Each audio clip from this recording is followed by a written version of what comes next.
Welcome back, guys. Welcome back.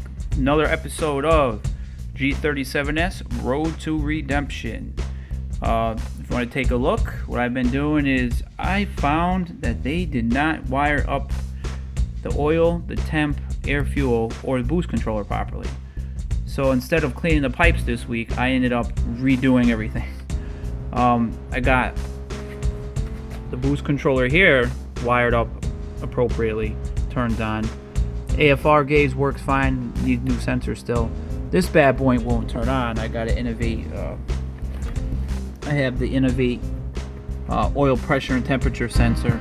Unfortunately, it's got got a little issue. The status light is flashing 2 times, which I don't know what that means. So as I go down, I can show you that.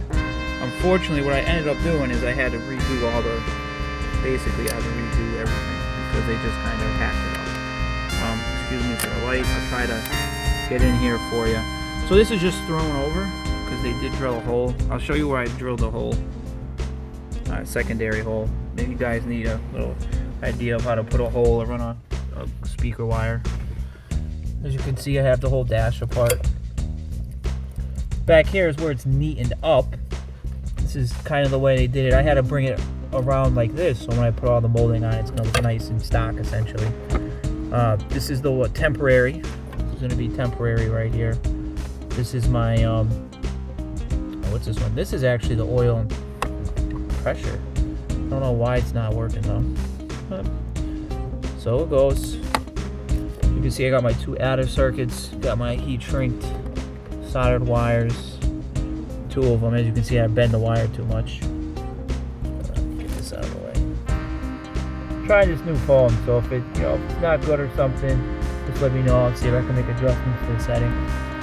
The cool little thing is when you're doing this, you guys might want to try to find a place to put all your gears. As you can see right here, I have my Innovate box, and right behind it is my Greddy box for my Profec. Wires I brought on the back side here will make it look neat. So you can see all your trim's going to attach. You're never going to see any of this.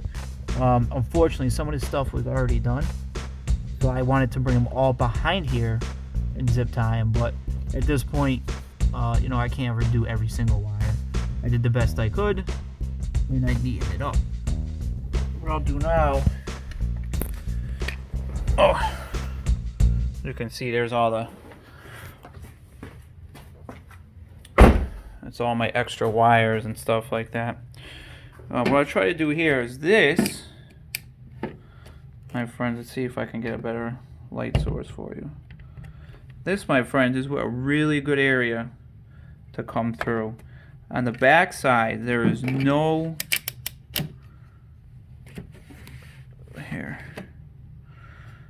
there's actually no way you can really hit anything if you follow this. As you can see, the wire pulls right out. Nice and easy. This particular hole I didn't drill. I have to give this credit to where credit is due. This will be the installer. But I don't know if you can see. Let me get in there a little more. There, that's better. I mean, it's just big enough for this wire right here. And this is the wire. I want to take it out before I go. Because unfortunately, I'm not going to have ability to work on it until next week. I'm waiting on parts. And this wire right here is going to end up being a 4-gauge wire I'm going to run from my Rockford Fosgate 360. I'm also going to run I think it's a 12 or 10 gauge additional wire to the back as well from the battery. So I would be able to upgrade my fuel pump wiring if ever need be. Because I think I'm at a 400 or no 350. I'm at a 350 Bosch. I might be out of juice at that point. Couple other things I did. So this is the actual control box for Greddy. You have the Greddy, boost controller, and then you get the map box. So the map box gives you some extra things. You're able to get boost by gear, get a few data logs. I think you could wire it in for a hot start and things like that, or you turn it off and it'll have your electric oil, your scavenger pump go for a little while, cool the turbo off. Haven't got those features yet. I've only actually got this thing to work probably for 8 months. These are notoriously hard to get to work. So what I ended up doing for now is I can use it as a boost, just a boost gauge. I wired it here. I believe that's called a diverter valve. Came back around. And what's nice about the AAM manifold is they have vacuum sources right off the back. As you can see, I'm fully loaded here. There's 3 on the left and 3 on the right. This really frees up, you know, wiring and plumbing.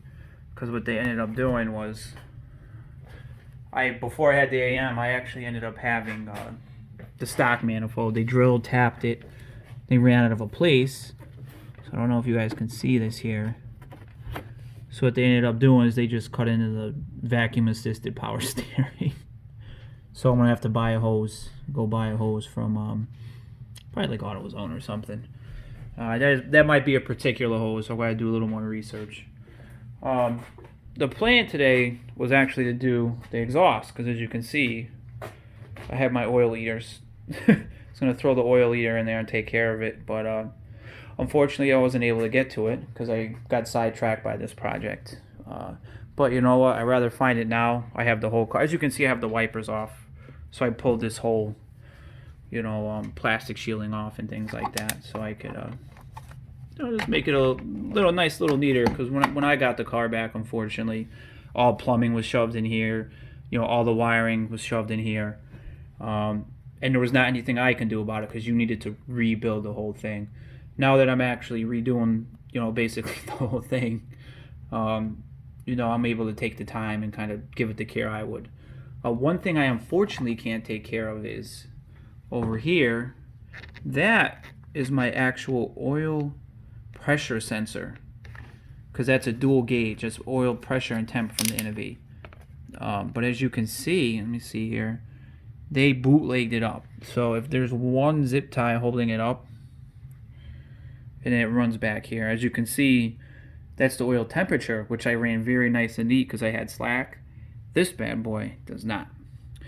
So what I have to do, for now, I'm going to leave it, unfortunately, because I have other things I need to do, get it on the road, make sure it's, you know, good to go, make sure there's no major issues. But yeah, there was a lot of work today. And for this, I'm going to get back to this boost controller real quick, so I can adjust the boost and you know, close the blow-off valve quicker. I will be plugging into this bad boy.